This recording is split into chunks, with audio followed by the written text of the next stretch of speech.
Have you ever fallen for a story that turned out to be completely fake?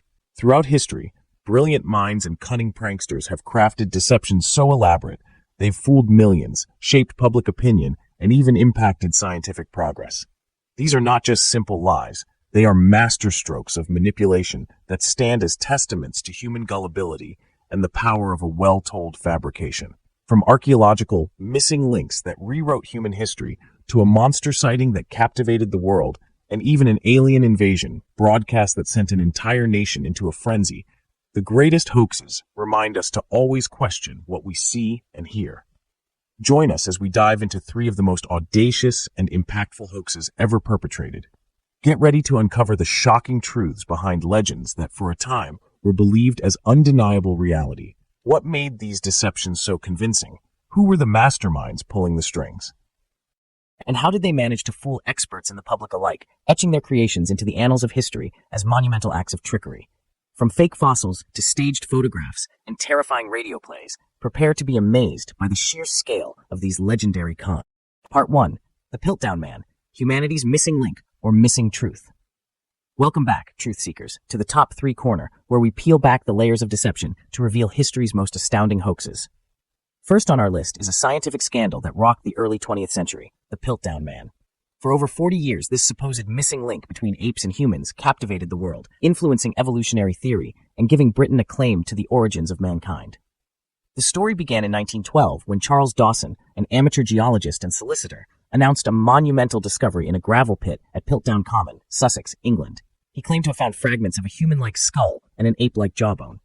Dawson contacted Arthur Smith Woodward, the keeper of geology at the Natural History Museum, and together they uncovered more bones, including teeth and primitive tools, all seemingly belonging to the same ancient hominid. The findings were sensationally presented as Eonthropus dawsoni, or Dawson's Dawn Man.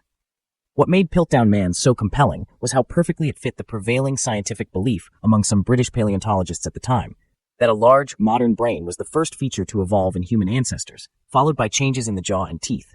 The Piltdown fossils, with their human-like skull and ape-like jaw, seemed to validate this very hypothesis. It quickly became the centerpiece of human evolutionary studies, even though some scientists, particularly from outside Britain, expressed skepticism due to the inconsistent nature of the skull and jaw.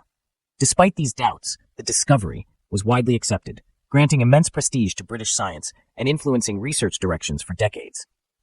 Textbooks were rewritten, diagrams were drawn, and a new branch of the human family tree was envisioned, all based on this single extraordinary. The elaborate deception finally began to crumble in the late 1940s and early 1950s. As new, more advanced scientific dating methods emerged, particularly the fluorine absorption test, scientists revisited the Piltdown remains. In 1949, Kenneth Page Oakley discovered that the Piltdown bones were far younger than initially claimed, dramatically reducing their supposed age from 500,000 years to merely 50,000.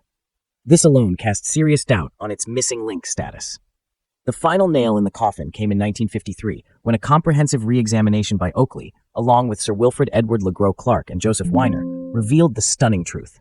The Piltdown Man was a composite, a medieval-aged human skull, stained to look ancient, expertly combined with the jawbone and teeth of an orangutan, whose teeth had been meticulously filed down to appear human. The Loch Ness Monster, the iconic photo that fooled the world. From ancient bones to mythical beasts, our journey through history's greatest hoaxes now takes us to the murky, mysterious waters of Loch Ness in Scotland. For centuries, tales of a large aquatic creature lurking in the depths of the loch have circulated, fueling local folklore and inspiring countless expeditions. But it wasn't until the 1930s that the legend truly exploded onto the global stage, largely thanks to one particular image, the infamous surgeon's photograph. Published in the Daily Mail on April 21, 1934, this grainy black and white picture purportedly showed a long serpentine neck and a small head emerging from the rippling surface of the water. It was attributed to Robert Kenneth Wilson, a respected London gynecologist, which instantly lent an air of credibility to the astonishing claim. The surgeon's photograph quickly became the definitive image of the Loch Ness Monster, affectionately known as Nessie. It was plastered across newspapers worldwide, featured in documentaries, and became the benchmark against which all other sightings and photographic evidence were judged. Its impact was enormous. It ignited a global obsession, drawing tourists, cryptozoologists, and adventurers to the Scottish Highlands, all hoping to catch a glimpse of the elusive creature. The photo's apparent simplicity and the seemingly credible source made it incredibly difficult to dispute. For decades, it remained the strongest proof of Nessie's existence, fueling a myth that continues to capture the imagination even today. Many dedicated their lives and careers to finding the monster, driven by the compelling visual evidence provided by this single captivating image. However, as with all great hoaxes, the truth eventually surfaced, though it took decades for the full story to emerge. The unraveling of the surgeon's photograph began gradually, with skeptics pointing out inconsistencies in the ripples, the scale of the creature, and the lack of clear background elements. The final, definitive confession came in 1994, when Christian Sperling, the stepson of Marmaduke Wetherell, a big game hunter who had been publicly humiliated by the Daily Mail after his own Nessie footprints were exposed as a hoax, revealed the elaborate plot.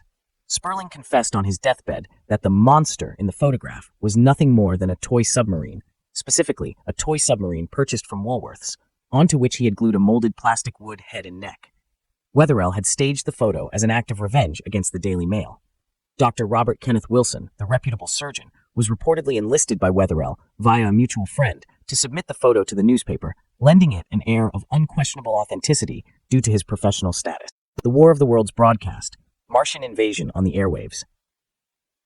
Our final stop in the realm of history's greatest hoaxes takes us to October 30th, 1938, a Halloween Eve that became unforgettable for all the wrong reasons. This was the night Orson Welles and his Mercury Theater on the Air delivered a radio broadcast that caused widespread panic across the United States, an adaptation of H.G. Wells's classic novel, The War of the Worlds. What set this broadcast apart was its revolutionary and terrifyingly realistic format. Instead of a straightforward dramatic play, Wells decided to present the story as a series of breaking news bulletins, interrupting what sounded like a regular evening of dance music. The broadcast began with an unassuming introduction, but quickly transitioned into simulated live reports from various locations, describing strange meteorites landing in Grover's Mill, New Jersey. These meteorites soon revealed themselves to be alien spacecraft, from which terrifying Martians emerged, armed with devastating heat rays. The realism was unnerving. Listeners heard on-the-scene reporters describing the unfolding chaos, the military's futile attempts to fight back, and the rapid progression of the alien invasion.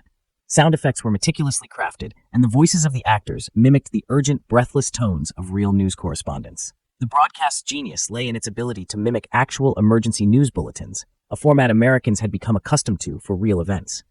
Crucially, many listeners tuned in late, missing the opening disclaimer that identified the program as a fictional drama. When they switched channels during musical interludes from other popular shows, they landed directly in the middle of what sounded like an unfolding national catastrophe.